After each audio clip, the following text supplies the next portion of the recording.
ঘর থেকে কোথাও যেতে বারণ করেছে। আমি এই ঘর থেকে কি করে যে বের হয়ে যাই, আমার একদমই ভালো লাগছে না এই ঘরে থাকতে। আমি এই ঘর থেকে বাইরে গিয়ে আমার গার্লফ্রেন্ডের সাথে দেখা করতে হবে। আমি হলাম বিল্লি, মিয়াও।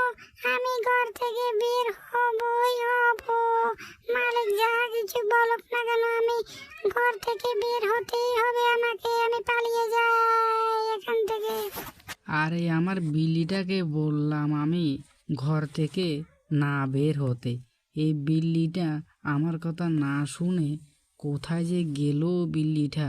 আমি বললাম বিল্লিটাকে আমার ঘরে থাকতে, কিন্তু বিল্লিটা চুপি চুপি পালিয়ে গেল কোথায়, সেটাই তো বুঝতে পারছি না। আজ বিল্লিটা আসুক, ওর একদিন কি আমার একদিন।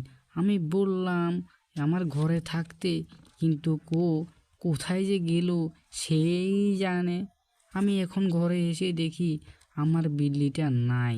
এই বিল্লিটাকে আমি কী করে যে বুঝাই বিল্লিটাকে, এ কথাই তো আমি বুঝতে পারছি না আমি।